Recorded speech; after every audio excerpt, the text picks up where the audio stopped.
Bonjour à tous, Outlook toujours, même place, même endroit, même heure. Aujourd'hui, maintenant, on va parler Forex et Commodities, toujours les mêmes habituellement, Vincent et moi-même. On attaque tout de suite avec l'euro qui va à zéro ou le La dollar. question pose.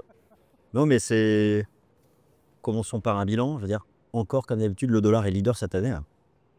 Alors, ça n'a pas été le cas toute l'année, hein, mais le dollar finit l'année en tête du marché d'échange lorsque tu regardes le classement des indices devises. Et c'est pas vraiment surprenant parce que on attendait la Fed en première à pivoter. Finalement, c'est la Fed qui a pivoté sur le tard. Tu as une divergence des politiques monétaires, une divergence macroéconomique. Le dollar doit être, de mémoire, la seule devise majeure du Forex, devise majeure, hein, euro, yen, livre sterling, dollar canadien, etc., qui est en hausse cette année sur le marché d'échange. Sur l'euro-dollar, ça s'est traduit par une phase latérale entre 1,05 et 1,12. Et c'est marrant parce que tout le monde est déçu. C'est-à-dire qu'il y a toujours deux camps. Il y a ceux qui visent la parité, ils ne l'obtiennent jamais. Et ceux qui visaient une accélération à 1,15, 1,20, ils ne l'obtiennent pas non plus. Donc, Un range, quoi. exactement, voilà. Je pense qu'on a tout dit sur l'euro-dollar dans celle-là. Non, la vraie question, c'est de savoir, est-ce que le dollar, l'année prochaine, sous Trump et sous la politique monétaire de la Fed, peut rester leader ou pas en 2025. Et c'est là où ça va être super intéressant parce que du côté de la Réserve fédérale des États-Unis, on voit que la baisse des taux elle est lente. Tu as un différentiel de taux qui est favorable au dollar américain, qui est défavorable aux autres devises majeures, qui maintient le dollar comme ça sur un niveau élevé. Beaucoup pensent que Donald Trump, c'est l'Amérique forte, l'Amérique première, donc le dollar forcément fort. Et moi, je me souviens du premier mandat de Donald Trump, où il n'a pas d'impact direct sur le dollar américain, mais il communiquait. Et pour lui, un dollar entre guillemets faible, mais il ne l'exprime pas comme ça, un dollar pas trop fort, c'est plutôt une arme concurrentielle favorable dans la compétition commerciale. Donc, et c'est quelque chose qu'il sait faire, même s'il n'y a pas d'impact sur la politique monétaire en direct, il peut chercher à infléchir l'action de la Fed et in fine se traduire par une baisse du dollar US. Donc voilà, moi je pense que le dollar américain ne sera pas la devise leader, je vais me risquer, d'entrée de jeu, ne sera pas la devise leader en 2025. Je sais pas ce que tu en penses. Ah, moi, j'en pense rien. Je pense tellement rien sur le Forex en général, mais c'est vrai que moi, je suis assez d'accord dans ce sens-là, dans sa politique de vouloir garder un dollar à un niveau correct pour pouvoir commercer, entre guillemets.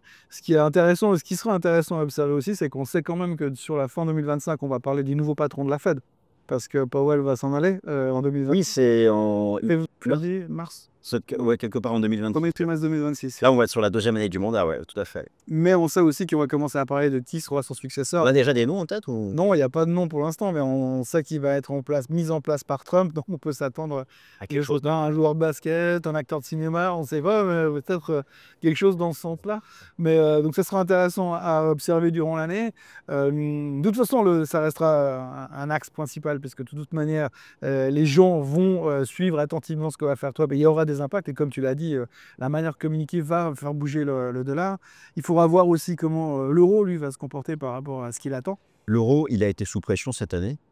Mais à mon avis, il risque de l'être encore un petit peu. C'est une question importante. Alors, justement, moi, c'est un débat intéressant parce qu'effectivement, il y a le côté divergence des politiques monétaires. Je regardais les anticipations pour la Fed et la BCE à horizon décembre 2025. Ce que pense le marché maintenant, on sait bien que ce qu'il pense maintenant, dans 2 jours, il ne le pense plus, mais ce qu'il pense maintenant, c'est que fin 2025, le taux directeur de la BCE sera 1,5 point de pourcentage à 2 points de pourcentage inférieur à celui de la Fed. En raisonnant comme ça, logiquement, c'est du soutien au dollar américain, c'est en défaveur de l'euro. Mais moi, je me dis en 2025, tout à l'heure, on parlait du CAC 40 dans la vidéo sur les indices boursiers. Typiquement, on peut envisager avec Trump la fin du conflit entre la Russie et l'Ukraine. Et ça, moi, je pense que tous les capitaux qui ont fui la zone euro, tous les capitaux qui sont sortis des placements en euros du fait de la guerre, Ils vont peuvent revenir. Donc, il y a déjà, on pèse simplement ça, une fin éventuelle du conflit à l'est de l'Europe Mhm. et la divergence des politiques monétaires. On a un facteur de baisse pour l'euro, un facteur plutôt bullish. Bon, est-ce qu'on va pas voir bêtement et simplement le maintien de ce fameux range qu'on a depuis 3-4 ans, 1,03, 1,05, 1,12, 1,15. Voilà, finalement, tout le monde est content comme ça. Mais comme tu dis, là, on voit très clairement l'enjeu de la BCE, parce que tout le monde s'attend, c'est très clair, je disais encore hier matin, ils vont baisser demain, ils vont baisser à chaque meeting de 25 BP jusqu'à décembre l'année Ça, je pense qu'ils prochaine. vont le faire en mode urgence même. peut-être. Parce que moi, je pense, le problème qu'on a aujourd'hui, c'est que les États-Unis ne sont pas en récession et Trump va tout faire pour qu'ils ne le soient pas. Donc, je pense que si c'était Kamala Harris qui avait été élue, les États-Unis seraient en récession en 2025. Avec Trump, il va tout faire pour que ça ne se produise pas. De l'autre côté, en Europe, moi, j'ai l'impression qu'on se cache beaucoup de choses. Alors, on frôle la récession technique, Le ce qu'on DAX, appelle la récession technique. alors, je reviens sur les indices, mais le DAX qui est au plus haut de tous les temps, avec l'état d'urgence dans lequel se trouve l'Allemagne, on dit que les bourses sont le reflet de la réalité économique. Non, du tout. Aujourd'hui, le DAX reflète ce qu'il a envie de Pour le CAC refléter. 40, ça a bien fonctionné. Oui. D'ailleurs, on peut peut-être se dire qu'il y a eu un arbitrage défavorable au CAC. Probablement. Les capitaux, ça a peut-être soutenu le DAX. Mais effectivement, le DAX C'est une catastrophe. nous a impressionnés. Mais Oui. ouais, tout à fait. Ouais. Mais voilà, donc je pense que l'Europe, elle va vivre une période aussi. L'Europe, pas parler forcément de la monnaie, mais l'Europe va vivre une période compliquée parce que Le CADEX, les la dette, problèmes de la dette, ça, c'est un sujet pour l'euro. Mais tu vois, s'il est réglé, imaginons un retour de la stabilité politique en France. Bon, c'est pas, imaginons. non, Voilà. non, Mais imaginons.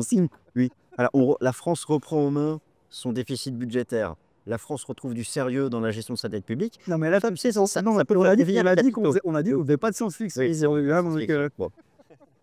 Mais tu vois, je me dis que c'est sans vouloir être trop optimiste sur l'euro, hein, mais j'ai jamais fait partie de ceux qui enterraient l'euro. Tu sais, il y a de ça, des discours, ça va à 0,50, ça va à 0,80. Bon, c'est parce que je regarde certains forums boursiers, voilà. Mais finalement, je me dis que il y a un pessimisme fin 2024 tellement énorme sur l'euro, un pessimisme sur les actions européennes. Tu vois ça partout, l'Europe, comparativement aux États-Unis.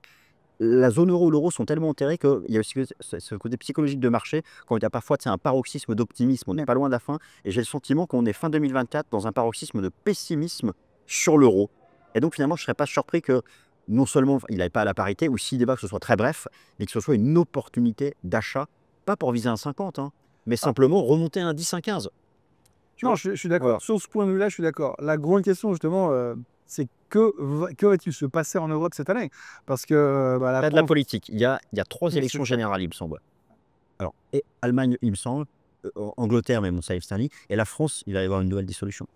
Il va y avoir plein d'autres trucs en France, ça va être rigolo. En tout cas, je sais que les chroniqueurs politiques en France, ils ont des beaux jours devant eux pendant 2025, ça c'est une certitude. Ça, c'est un coup sûr, hein. Des calls sur les chroniqueurs politiques en France, ça va bien marcher.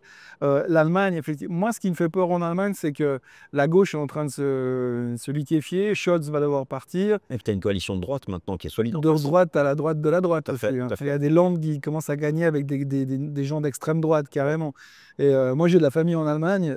Quand j'entends ce qui se passe là-bas économiquement, c'est craignos, hein. C'est vraiment mauvais, c'est en train de se passer. Les gens, L'industrie allemande souffre. l'industrie souffre, les gens souffrent, la consommation souffre. Ils sont vraiment dans une situation. Ils ont une courbe de chômage qui est haussière, hein, finalement, qui a une pente plus négative que le chômage. Non, ça fait ça. Sauvé par leur démographie, hein. S'ils avaient une population qui continue d'augmenter, ils auraient un taux de chômage plus élevé. Finalement, c'est ça, Mais- l'arbre qui cache la forêt. Probablement, mais enfin, quand on entend vraiment les commentaires qui viennent d'Allemagne, et c'est des gens qui sont plutôt on va dire, du centre, en guillemets, et quand j'entends ce qu'ils racontent, ça fait quand même un tout petit peu souci, et j'ai l'impression qu'on est en train de mettre en avant une certaine partie de l'Allemagne qui cartonne dans les indices boursiers, mais que la réalité n'est pas forcément la même. Ce qui voudrait dire que finalement, on peut avoir aussi des secouées sur l'Europe. Ça a toujours été la même chose. Pour moi, en tant que Suisse, il y a ce côté Europe où tout le monde, soi-disant, est ensemble, mais sans vraiment être ensemble, parce que chacun gère ses problèmes personnels. Alors qu'aux États-Unis, ils ont cette capacité de se battre ensemble. C'est les 50 États ensemble et on y va, on avance. Et avec un gars comme Trump aujourd'hui qui a quand même montré qu'il était clairement leader, on a vu les gens qui ont dit oui, si Trump est élu, moi je quitte le pays. Il n'y a pas tant que ça, il n'y a pas eu des centaines de charters qui ont quitté les États-Unis pour aller s'installer ailleurs. Je pense qu'il n'y a pas eu beaucoup de départs. Ouais, Exactement. Donc ils vont se battre pour essayer pour continuer leur marche en avant parce que eux sont moins en difficulté que l'Europe. Et donc je pense que ça peut être un soutien au dollar, du coup en défaveur de l'Europe. quelque part dans un premier temps. De nouveau, il faudra voir un peu comment ça évolue. Voilà. Oui, moi je pense qu'il va y avoir l'Allemagne lead l'Europe. Et dès qu'on y verra plus Ouais, clair. du coup, là. Non, mais oui, effectivement, là, elle est plus en difficulté, mais je veux dire, dès qu'on y verra, c'est en mars, non, les élections en Allemagne, en général, Alors, je sais c'est au qu'il T1. y a un vote de confiance qui doit être fait dans les 15 jours, 3 semaines maintenant, peut-être même avant Noël. En fonction de ce qu'il y a, il y aura les élections générales derrière pour changer le gouvernement. Parce que de toute façon, Si un changement de gouvernement et si c'est la coalition De droite. exactement qui prend le pouvoir, est-ce que justement ça ne va pas remettre de la stabilité politique, une capacité à négocier avec les États-Unis, Peut-être. et finalement réattirer des capitaux sur l'euro. Bon, ça fait partie des pistes de rebond de l'euro. Ouais, Et exactement. en tout cas, il y a du pessimisme sur l'euro, et quand il devient excessif, je trouve que c'est toujours intéressant d'essayer de voir les lueurs d'espoir. Le yen, Alors, le yen, ça c'est. Alors, le yen, parlons-en, le yen. Alors, on va être aussi honnête, hein. Moi, le yen, j'avais vraiment quand on en parlait il y a un an, un scénario qui soit en mesure de rebondir. Malheureusement, le début de l'année dernière a commencé par un effondrement du yen, l'USD yen qui est monté sur des records. Il y a eu ensuite, dans la seconde partie, le rebond avec un dollar yen qui est passé de 160, qui est retombé à 140. Le pivot de la BEJ, mais un pivot inversé, hein, c'est-à-dire qu'elle a mis fin à ses taux négatifs. Le yen s'est réeffondré avec une remontée fulgurante de l'USD yen. Et là, j'ai le sentiment que cette année sera la bonne. Il y a vraiment une inflexion monétaire au Japon. une hausse des taux. Je pense que ça va continuer. Et finalement, c'est un peu comme l'euro-dollar, c'est-à-dire que tous les excès de l'USD yen au-dessus de 150, 155, je pense que ça permet d'acheter le yen, donc de shorter l'USD yen. Et de même, il retombe à 140. Il n'y a pas de raison qu'il aille sous 140, pas de raison qu'il aille au-dessus de 155, 160. Donc voilà, je vois les choses comme ça. Il va y avoir d'autres hausses d'auto de la BOJ. Et donc acheter le yen quand l'USD yen va entre 152 et 158, ça me paraît pas mal. Voilà, c'est une trading de range, hein. Mais s'il y a une hausse des taux de la BOJ encore, donc ça devrait être favorable au yen, Tout à fait. est-ce qu'il n'y aura pas aussi un effet sur ce fameux carry trade? On ne va pas revenir sur le sujet parce qu'en même temps, on a les taux américains qui vont baisser. Oui, mais l'écart sera toujours ça, c'est intéressant parce que l'écart sera toujours en faveur du dollar. Mais finalement, le carry trade se fait, en fait, c'est souvent relatif, c'est quand l'écart grandit que le carry trade se fait.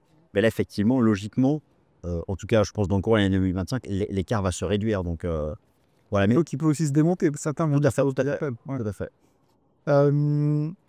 Commodities, matières premières. Or, Or, alors, matière première, franchement, tu regardes le bilan de l'année. génial. Alors, tu as vraiment, tu regardes les matières premières agricoles, tu as le blé qui est en chute, le maïs, le soja qui sont en chute, d'autres matières premières agricoles qui sont en hausse à 2 chiffres, comme le cacao, des autres, voilà. Tu prends l'énergie, tu as le pétrole qui est en baisse, le pétrole qui est bas, hein, on n'en parle pas tant que ça, mais le pétrole est bas, le gaz naturel qui s'envole. Chacune de ces matières premières ont un peu des raisons qui concernent leur marché physique, les stocks, etc. Moi, je pense que sur le pétrole, je ne serais pas surpris en fait qu'on ait beaucoup de volatilité cette année. Tu sais, là, il est techniquement parlant, c'est un. Gros support. C'est toujours pareil, un range, c'est 65 et 85-90 en haut.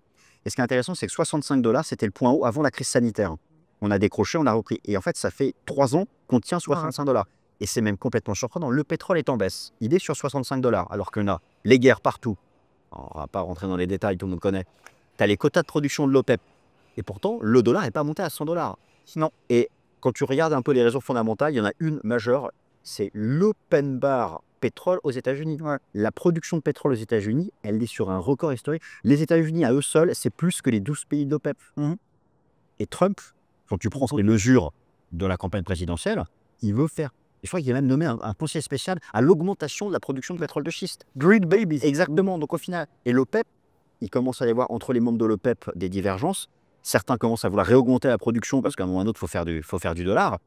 Et je ne serais pas surpris que ce niveau des 65, qu'on casse peut-être pas forcément durablement, mais qu'on ait de la vol. Peut-être qu'on a cherché 50 et qu'on remonte parce que tu sais, c'est intéressant, les pays de l'OPEP, eux, considèrent que 80 $, c'est les minimums acceptables. Et tout ce que dit l'Arabie Saoudite, elle dit qu'elle veut du 100 $.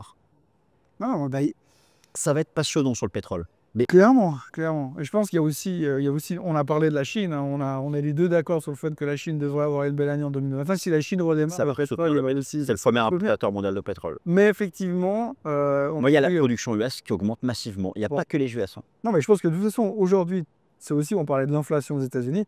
Trump a besoin d'avoir un pétrole relativement bas pour maintenir une inflation maîtrisable. Il a fait campagne contre l'inflation. Il a rendu les démocrates responsables de l'inflation. Donc il n'en veut pas de l'inflation. Mais en même temps, bon, pour produire plus, ça peut aider à maintenir le prix bas. Oui, mais sa politique, comme on le disait au début, a un biais inflationniste, quelque part. Donc en gardant le pétrole très très bas, il contrôle une partie de cette inflation. En fait, c'est aussi un truc positif. Surtout qu'aux États-Unis, l'impact d'un pétrole qui baisse est répercuté immédiatement sur le prix de l'essence. C'est super intéressant ce que tu dis. Je regardais un graphique, on le fera apparaître à l'écran, qui simplement superpose le prix du gallon aux États-Unis et le prix du brut US. Ouais. C'est la même courbe. C'est pas pareil en Europe, hein. C'est pas pareil en Europe, mais aux États-Unis, le prix du gallon, un gallon, je sais plus combien c'est quelques litres. Je dis pas de bêtises, c'est moins. C'est 3 litres et demi. Voilà. Et tu prends le WTI US et le prix du gallon, C'est pareil. c'est les mêmes niveaux techniques. C'est incroyable. Oui, parce qu'il y a pas les mêmes taxes, il y a pas le même système et eux, c'est vraiment dans leur politique de donner la possibilité aux gens de pouvoir accéder à un carburant bon marché. Ce qu'on n'a pas vraiment compris dans certains pays, en Europe, en France, c'est assez spécifique. En Suisse aussi, puisqu'en Suisse, quand ça monte, alors en Suisse, on nous répercute systématiquement les hausses, mais pas les baisses. Ah ouais. Donc ça Qu'on arrive à ça faut déstructurer. prendre le litre là. Non, ça, c'est encore. Les baisses sont répercutées beaucoup plus tard. Ce qui est assez intéressant à observer, c'est que dès que ça monte, on nous répercute quasiment dans les 48 heures. Mais quand ça baisse, alors là, il faut d'abord éponger les stocks qu'on avait déjà achetés plus cher et dû comprendre. Ok, voilà. C'est notre histoire. Parce que la Suisse est un grand pays de voitures.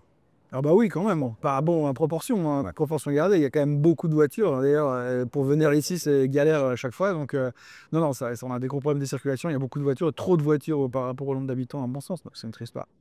Mais bon. Donc, le pétrole, on reste sur un range. Je suis assez d'accord. Après, c'est clair qu'il y aura aussi. On espère, on touche du bois, d'aller dans une direction de calme au niveau des guerres, parce que Trump est plutôt anti-guerre. L'impact serait plutôt à ce moment-là. Alors, c'est peut-être déjà pricé d'y avoir. Mais oui, ce serait plutôt un impact baissier. Alors, on peut arrêter la guerre entre l'Ukraine et la Russie. Les tensions peuvent monter avec l'Iran. Ça peut s'équilibrer. Ça peut s'équilibrer. Maintenant, après les tensions avec l'Iran, je pense que on l'a vu ces derniers temps. Personne n'a vraiment envie d'aller mettre une allumette dans les raffineries iraniennes parce que tout le monde sait que c'est un nouveau Vietnam. Les Américains, ils aimeraient tellement y aller depuis les histoires qu'ils ont eues il y a 35 ans, 40 ans en arrière.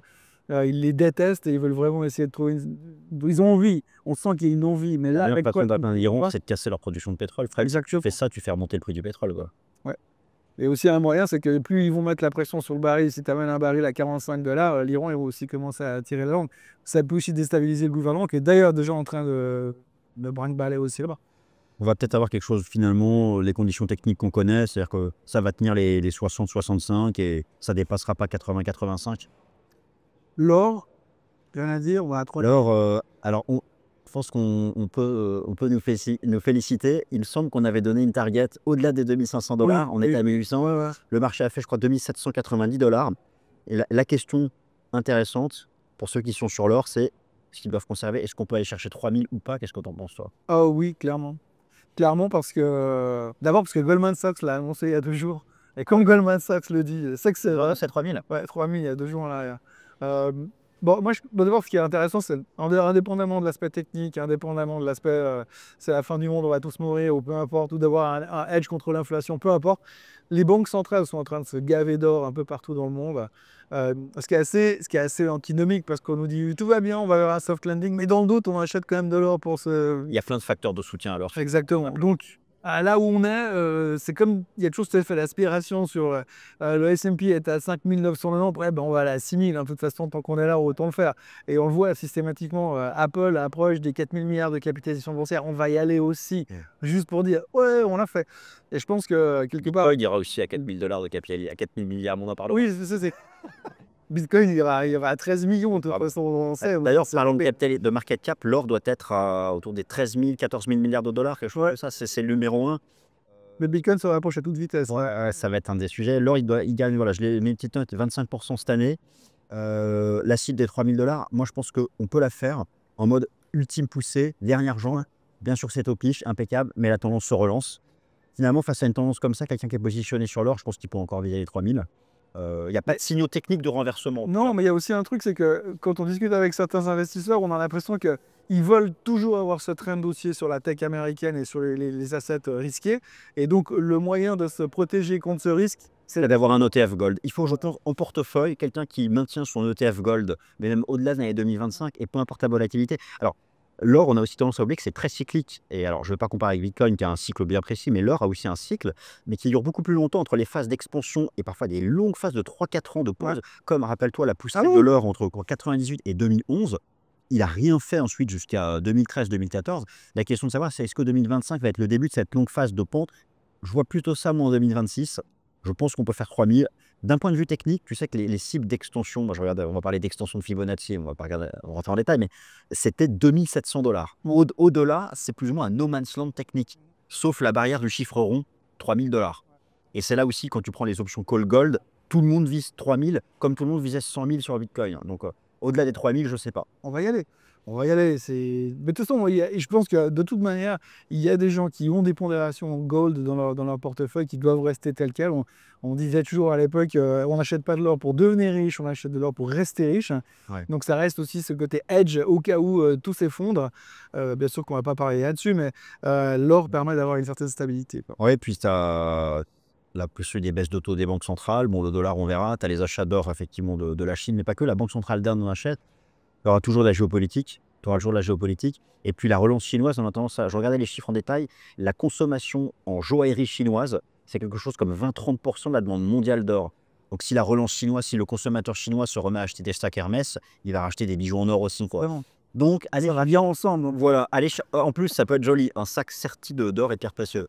Donc au final, aller chercher 3000 $, même s'il y aura toujours des retracements, on ne prend pas trop de risques. Maintenant, aller chercher 4000, on va peut-être pas. On en parlera. On vous donne du 3000, comme on vous avait donné du 2005-2006. On fait la Outlook 2026. Là. Pour les, Ensuite, on verra en 2026.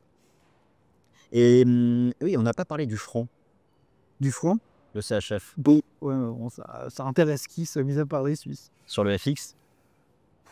Non, mais il y a une espèce de stabilité ennuyeuse qui tourne autour. On va retrouver des taux zéro bientôt. Je crois que demain, il devrait descendre à 0,5, un truc comme ça. On est revenu au même niveau qu'avant la phase de hausse des taux.